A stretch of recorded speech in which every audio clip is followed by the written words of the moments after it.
Buongiorno e benvenuti a TG Sicilia, i titoli del nostro telegiornale. Marsala piange, Oriana Bertolino, 31enne giocatrice di pallavolo della squadra locale, morta a Malta durante una gita in quad. La ragazza è precipitata da una scogliera per un incidente stradale. Sangue sulle strade siciliane, morti 2 giovani a San Leone dopo uno scontro in scooter, altri 2 ragazzi gravemente feriti sono ricoverati in ospedale. Sarà l'autopsia a chiarire le cause della morte del piccolo Vincenzo caduto dentro un pozzo a Palazzolo Acreide. Si indaga sulle responsabilità degli educatori e dei volontari del Greste e su quelle del proprietario della fattoria didattica.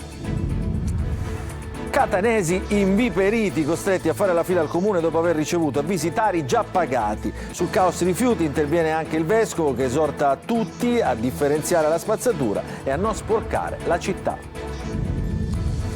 Il festino della discordia, cocktail e DJ nella riserva di Isola delle Femmine per la festa di compleanno di 2 medici di Palermo. Il party è stato interrotto dalla Guardia Costiera e dalla Guardia di Finanza e sono state identificate circa 80 persone. Si aggrava l'emergenza idrica in Sicilia da oggi, anche Trapani è senza acqua. Il sindaco Tranchida chiede la riattivazione del dissalatore. Zucchero festeggia 35 anni di carriera con un tour che ieri sera ha fatto tappa a Messina, oltre 2 ore di spettacolo e musica per il re del blues italiano. Ancora il calcio, siciliane subito attive, il Catania punta ad Andrea, Lescano e Varela, Etnei tra 2 settimane in ritiro ad Assisi.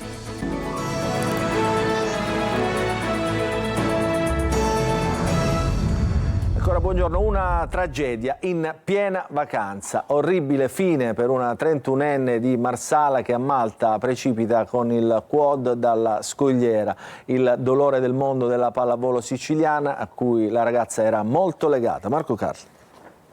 Una vacanza, un momento di felicità e di libertà finito in tragedia. È morta durante un'escursione in quad sulla scogliera della cosiddetta Valle del Sale, a Malta, Oriana Bertolino, una ragazza piena di vita, così la definisce chi l'ha conosciuta, con molti interessi, la pallavolo, gli animali, i valori dell'esistenza. Un'esistenza spezzata in un attimo. Qualcuno dice perché la guida aveva paura di arrivare tardi e perdere il tramonto e induceva il gruppo ad accelerare. Forse questo, forse altro, come un problema allo sterzo, hanno impedito al conducente di fermarsi in tempo prima della fine della scogliera che si affaccia sul mare. Chi guidava il mezzo è sotto shock ma illeso. I social sono pieni di pensieri dedicati ad Oriana. Ti ricorderemo sempre e saremo pronti a portarti come esempio per le nuove generazioni, dice il presidente del Marsala Volley Massimo Alloro. Messaggio di cordoglio anche della federazione regionale con il presidente Antonio Locandro in prima fila. Questo è il ricordo di una compagna che condivideva anche il lavoro di coach con le giovanili.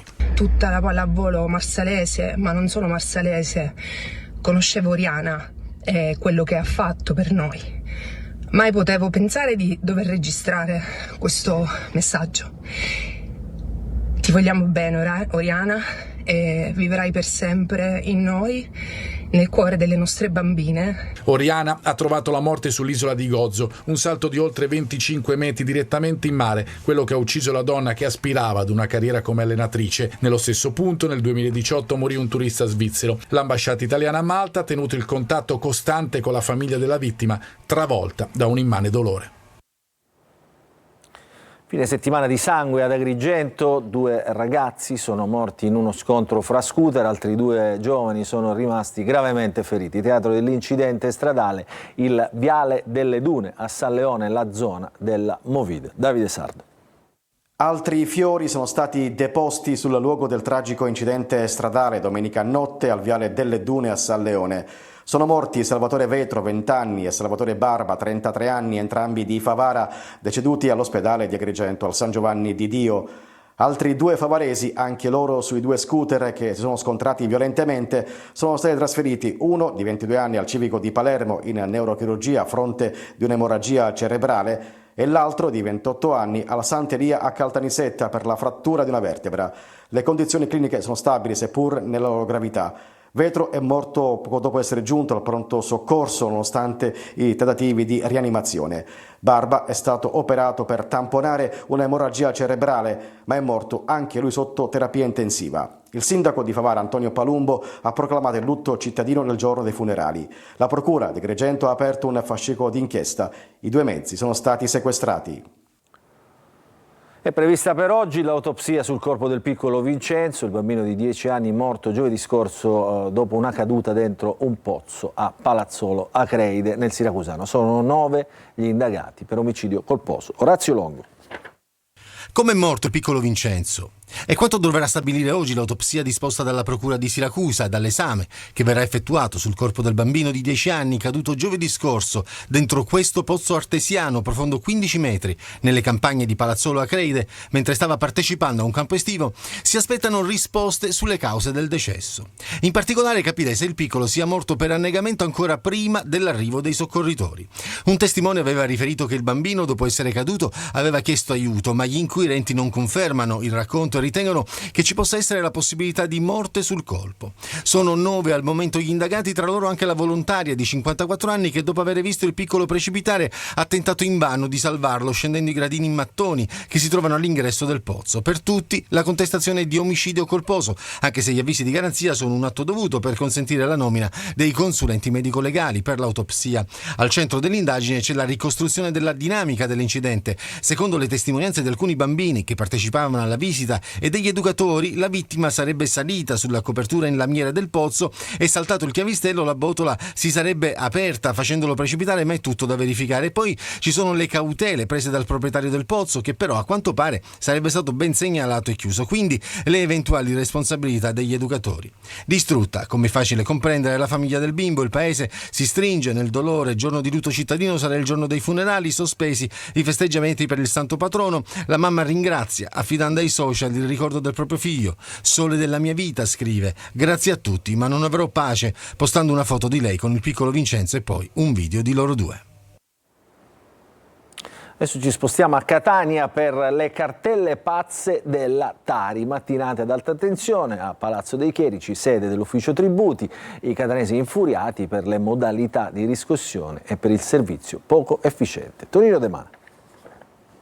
Entrano ed escono senza sosta da Palazzo dei Chierici, ma basta guardarli in faccia per capire che non si trovano lì per turismo. Sono esasperati e di umore nero. In mano non hanno il telefonino per scattare qualche foto, ma un avviso di pagamento Tari o IMU, uno dei tanti arrivati a decine di catanesi. Ecco spiegato il continuo andirivieni presso la sede dell'ufficio comunale dei tributi, preso d'assalto dai contribuenti e dove il clima di tensione è palpabile. Telecamere e microfoni non graditi, ci viene chiesto di non entrare, anzi il portone dello storico edificio viene socchiuso, anche filmare dall'esterno non è consentito. Poco male, tanto chi deve lamentarsi lo fa ugualmente. A me hanno sbagliato completamente persona, cioè hanno intestato la tassa a mia sorella. Ho chiamato 250 volte, ho anche registrato sul telefono le registrazioni che via via alle persone mi rispondevano. Mi hanno dato almeno 10 numeri, li ho fatti tutti, non mi ha mai risposto nessuno. Io non ho pagato l'IMU del 2017 per il garage, ho pagato solo quello dell'appartamento. Ora mi arriva una notifica che io appartamenti ne ho 2, se ne ho 2 io vorrei venderlo l'altro che non ho. C'è gente che ha 5-6 figli e paga quanto me che sono sola. Mi dicono perché c'ho una casa di 4 vani, ma che senso ha? L'ho comprata 30 anni fa. Abbiamo una città veramente che fa pena. Io pagare tutto su dovere, però voglio il resoconto di quello che pago. Ma di un biglietto di visita è la pulizia. Una doppia beffa in una città che certo non brilla alla voce pulizia. E su caos rifiuti a Catania interviene anche l'arcivescovo Monsignor Luigi Renna, che esorta tutti a differenziare la spazzatura e a non sporcare la città di Sant'Agata. L'intervista è sempre di Tonino De Mana. Eccellenza, che effetto le fa vedere la città di Agata ricoperta di spazzatura? E certamente è un segno di noncuranza, per questo il mio appello è: difendiamoci dalla nostra noncuranza. Si possono avere ragioni quasi di ripicca nel dire gli altri non fanno la raccolta, non la faccio neppure io, però le persone responsabili non ragionano in questo modo. Le persone responsabili hanno a cuore l'igiene, che è una cosa che se perde una persona la perde un'intera comunità, l'immagine, perché se la perde un quartiere la perde tutta la città, una città che vive per lo più anche di turismo, ed è brutto presentare alcune zone in un certo modo. Una città che deve avere l'orgoglio di sentirsi una comunità. Non posso dire non mi interessa se faccio parte di una comunità. Tra 50 giorni Sant'Agata sarà tra la sua gente. Che Catania troverà? Quella che noi vorremmo. Sarebbe poco bello andare verso la cattedrale passando tra comuni di rifiuti. Magari non ci saranno proprio al centro, ma ci saranno in tante zone che sono catanesi. Sant'Agata non è solo di Piazza Duomo o dei quartieri centrali, è la santa di tutta la città. E in nome suo, in nome del suo amore a tutti i catanesi, che io rivolgo questo appello: facciamo questo salto di qualità, rendiamo più pulita Catania, rendiamo più pulita la città di Sant'Agata è nostra. Un operaio è morto questa mattina intorno alle 11 all'interno di un'azienda vinicola lungo la strada provinciale Comiso-Chiaramonte nel Racusano. Secondo una prima ricostruzione l'uomo sarebbe rimasto schiacciato da un moto articolato durante una manovra nel piazzale di pertinenza dell'azienda Avide. Sono intervenute l'ambulanza del 118 ed è stato attivato l'elisoccorso, ma l'operaio di circa 60 anni è morto sul luogo dell'incidente. Ciao papà, sono Manuela, ho perso il telefono e ne devo acquistare uno nuovo. Mi puoi ricaricare con la carta prepagata? È così che un truffatore napoletano, eccolo qua, state vedendo lo screenshot, un truffatore di 46 anni è stato scoperto e denunciato dalla polizia di Catania dopo aver agganciato la propria vittima, un uomo di 78 anni residente a Catania, con alcuni messaggi appunto inviati attraverso la chat di WhatsApp. L'ignaro truffato, dopo aver letto la richiesta credendo si trattasse realmente della figlia, ha effettuato un bonifico di 990 euro ricaricando il numero di carta che gli era stato indicato. Successivamente alla chiamata telefonica la ragazza ha risposto e l'uomo ha compreso suo malgrado di essere stato truffato. Gli investigatori sono risaliti al numero di telefono, hanno rintracciato l'uomo e lo hanno denunciato. Adesso ci occupiamo del festino VIP a Isola delle Femmine, interrotto da un blitz però della Guardia Costiera. Il direttore della riserva naturale ha confermato che non avrebbero mai autorizzato una festa, soprattutto in questa stagione. Il servizio è di Lorena Dolci. La musica martellante, il sole che sparisce nel mare e lo sfondo meraviglioso dell'isolotto inaccessibile. Doveva essere un party esclusivo e di certo gli invitati che con barche e gommoni hanno raggiunto lo scoglio non lo dimenticheranno facilmente. E qui la festa? Sì, ma non doveva esserci. A interrompere il divertimento sono arrivate le motovedette di Guardia di Finanza e Guardia Costiera e poi anche gli equipaggi di una dozzina di pattuglie tra carabinieri e poliziotti. 80 invitati sono stati identificati con i loro vestiti a tema ispirati ai 4 elementi. Il quinto elemento, non calcolato, era l'autorizzazione. Ad organizzare il party sono stati infatti 2 fratelli gemelli medici che festeggiano di solito i loro compleanni sempre con grandi eventi molto partecipati.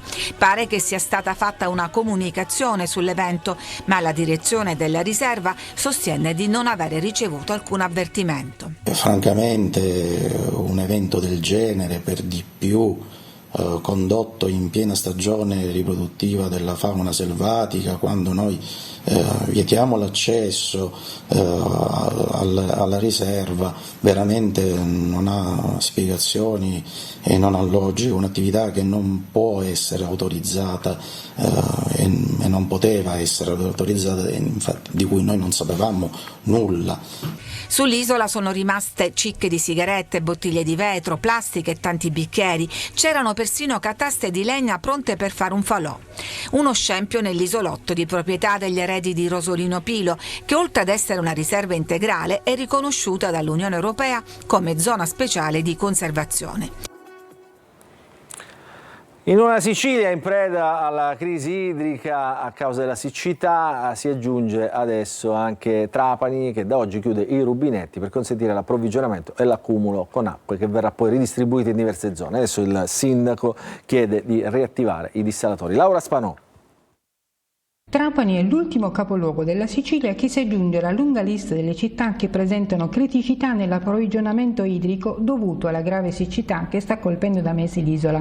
L'amministrazione tranchida è ricorsa ai ripari predisponendo una nuova turnazione con l'acqua al momento a disposizione. Siamo stati costretti a far saltare un turno e dunque accumuliamo al massimo in modo tale da consentire ai serbatoi un'operazione tecnica che si chiama di sfioro, in modo tale da riempire già le condotte, così quando abbiamo i serbatoi l'acqua arriva subito a casa di tutti. L'approvvigionamento in una serie di posti del Trapanese, a Campobello di Mazzara e uno nel cuore della città, ma i quantitativi sono molto bassi e il timore è uno in particolare. Che il fenomeno siccità poi a poco alla lunga arrivi anche a colpire i nostri pozzi, così come gli invasi superficiali, laghi e dighe ormai sono prosciugati. Per il sindaco la soluzione sta nel grande bacino naturale, cioè il mare. Riattivare il dissalatore che è stato dismesso e lasciato in condizione di abbandono da parte della regione 18 anni fa, che è proprio nel cuore della città di Trapani, quando funzionava riusciva a dare al 50% della provincia di Trapani acqua a sufficienza. Intanto però nel resto dell'isola non va meglio, animali che bevono nel fango, laghi prosciugati, foraggi e grano azzerati, allevatori e agricoltori in ginocchio, turisti che disdicono o addirittura scappano dai luoghi di villeggiatura come nell'Agrigentino da mesi senza acqua e poi strutture mediche a rischio. Le maggiori criticità al momento riguardano le province di Agrigento, Caltanissetta, Enna, Palermo e Trapani e in misura minore quelle di Messina, Catania, Ragusa e Siracusa. Un canile improvvisato è stato scoperto dalla polizia a Palermo. Gli animali erano rinchiusi in un'abitazione legati con catene fissate ai tavoli della veranda o al frigorifero, mentre quelli più piccoli, chihuahua e bulldog francesi di pochi mesi, erano rinchiusi nelle gabbiette degli uccellini. I poliziotti hanno trovato e sequestrato 25 cani, 2 le persone denunciate. Il canile abusivo è stato scoperto grazie alle segnalazioni al 112 di diversi abitanti della zona insospettiti dal cattivo odore che proveniva dall'appartamento in zona Partanna. Chiunque, state vedendo queste immagini, dovesse riconoscere in una delle foto pubblicate il proprio cane, quanto rubato o smarrito, al fine della riconsegna contatti telefonicamente il commissariato di polizia di San Lorenzo al seguente numero 091 67 22 911. Restiamo a Palermo perché nel giorno dell'allerta arancione per il rischio incendi nella parte occidentale della Sicilia, proprio a Palermo l'amministrazione comunale ha presentato il piano antincendi 2024, più uomini e più telecamere per prevenire i roghi dolosi. Marco Gullà. Era il 25 luglio dell'anno scorso e una serie di incendi mise in ginocchio la città di Palermo e provincia. Danni, distruzione, morte. Con l'aumento netto delle temperature e il vento di scirocco, il timore che tutto possa ripetersi come un film già visto. Questa mattina è stato presentato dall'amministrazione comunale di Palermo il piano antincendi per provare a contrastare il fenomeno con maggiore risolutezza. La novità principale è che ci saranno squadre con volontari appartenenti alle istituzioni che, al verificarsi dei focolai, saranno in grado di intervenire con maggiore prontezza e maggiore efficacia. Prevede una serie di azioni legate al costante controllo del territorio, attraverso apposita sensoristica e anche con alcune telecamere termiche che riescono a svolgere un telerilevamento su base appunto del dato termico e delle variazioni termiche. E poi telecamere oltre ad una serie di sistemi di rilevazione incendi.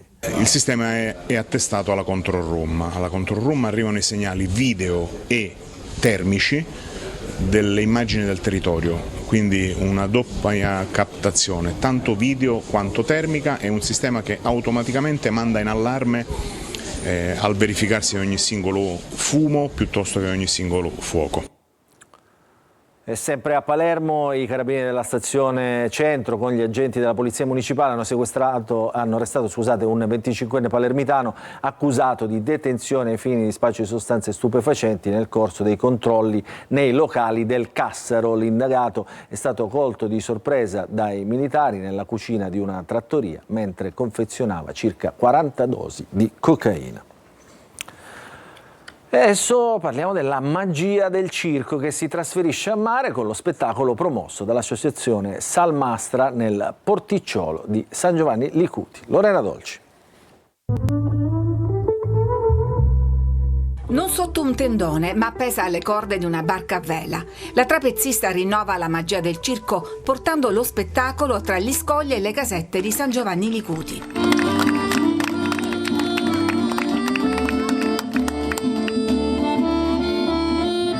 Dalle acque del porticciolo viene poi pescato un sirenetto.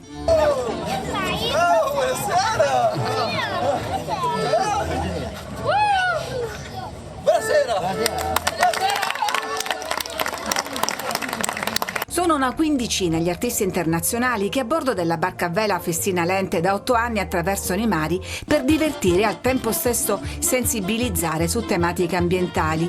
Un collettivo invitato dall'associazione Salmastra che cerca narrazioni alternative per raccontare l'ecosistema acquatico.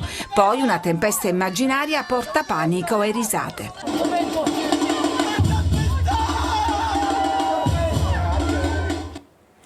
E dall'arte circense alla musica per parlare del concerto di Zucchero a Messina che festeggia 35 anni di carriera con un tour mondiale che ieri ha toccato lo stadio San Filippo.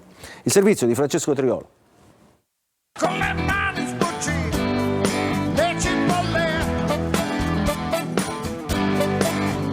Un viaggio nel tempo e per il tempo, 35 anni di carriera, un'overdose di musica, quella che Zucchero ha portato sul palco dello stadio San Filippo. Il suo blues popolare, immortale, coinvolgente è arrivato nel buio per riempire la notte di quel sound che l'ha reso famoso ed apprezzato in tutto il mondo. E si respirava un'aria diversa, un concerto dalle musiche immortali, una scaletta scoperta pezzo dopo pezzo, accompagnato da una band che lo segue quasi istintivamente.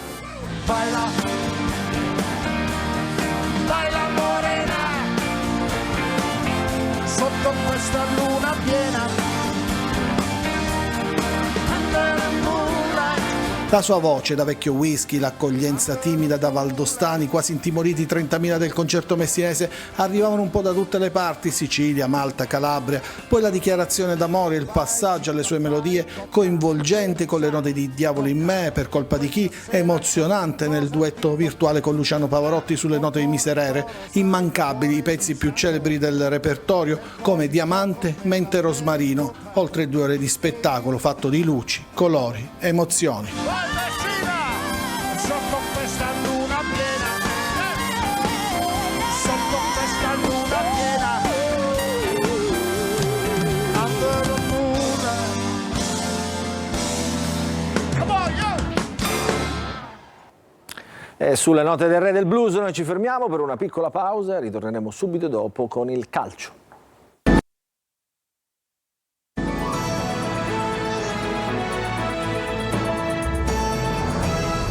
Ben trovati nella seconda parte del nostro TG, parliamo di calcio perché da oggi comincia ufficialmente il mercato, siciliane già attive, tranne il Messina che deve conoscere il proprio destino societario. Servizio di Marco Carli.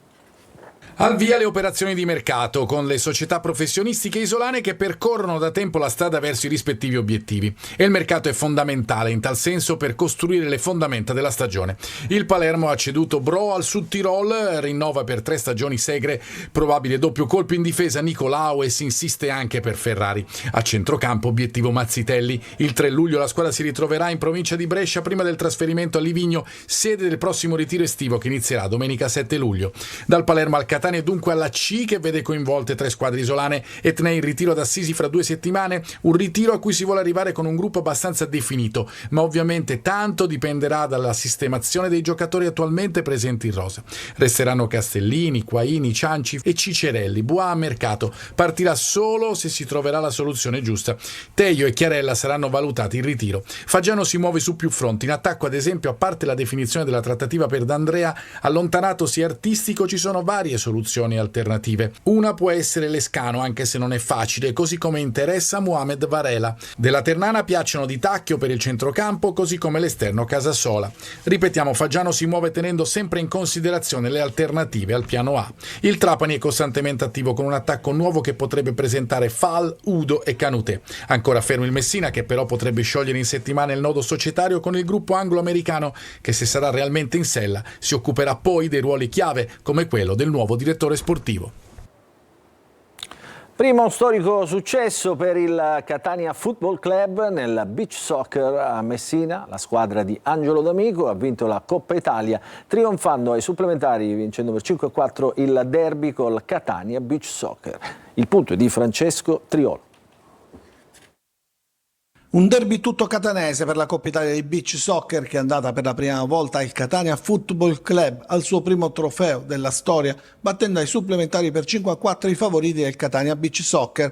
Davanti ai 1200 spettatori della splendida cornice del Beach Stadium di Torrefaro di Messina è stata una partita bellissima che ha entusiasmato il pubblico al di là del risultato. 2 squadre coraggiose, dotate di tanta fantasia, 2 gruppi solidi che hanno onorato la sfida grazie ai lampi di classe dei tanti campioni presenti sulla spiaggia. A Messina infatti c'erano i migliori protagonisti della disciplina provenienti da tutto il mondo e non poteva essere una finale banale, non lo è stata, con una girandola di emozioni che ha visto il Catania Beach Soccer scappare nel primo tempo, ma il Catania Football Club è rimasto aggrappato al match e ha rimesso sul pari la gara nell'ultima frazione. Nel tempo supplementare poi è stato Camillo Augusto a trovare la deviazione vincente sul tiro del portiere Gianpietro.